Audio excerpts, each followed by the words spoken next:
Restaurant र street स्टाइलको चटनी मन नपर्ने भनेको हामी नेपालीमा कम नै होला। त्यति खानुको लागि वहीँ पुग्नु पर्दैन।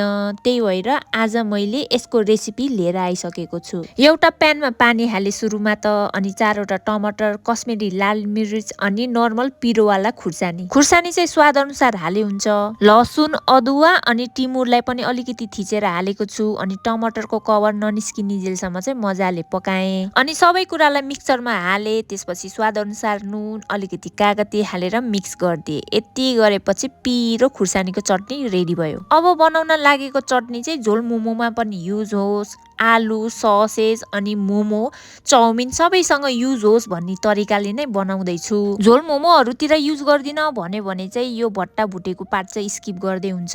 एउटा प्यानमा तेल तातिसकेपछि जिरा र पाँचफुरनले पड्काएँ। त्यसपछि प्याज, लसुन, अदुवा, खुर्सानी हालेर एकछिन भुटे अनि बेसार पनि हालिदिए। यो चटनी चाहिँ मैले त्यति साह्रो पिरो गराउँदिन, त्यही भएर खुर्सानी चाहिँ थोरै हालेको छु। टमाटरलाई पनि काटेर त्यही प्यानमा राखिदिए। त्यसपछि त्यसको कभर ननिस्किने जेलसम्म चाहिँ मजाले छोपेर पकाएँ। मिक्सरमा सबै कुरालाई खनाइसकेपछि स्वाद अनुसार नुन, अलिकति पानी, अगाडि भुटेको भट्टा र सेसेमी सिड हालेर मिक्स गरिदिए। नर्मल चटनी खानु मन छ भने भट्टालाई स्किप गरेर बाँकी सबै कुरा हालेर मिक्स गर्दै हुन्छ। मैले चाहिँ मल्टी युजको लागि बनाएको भएर मैले चाहिँ भट्टा एड गरेँ। आई होप तपाईहरूलाई यो भिडियो अलिकति हेल्प भयो होला। मलाई फलो गर्न नबिर्सिनु होला। यति भन्दै ओके बाइ।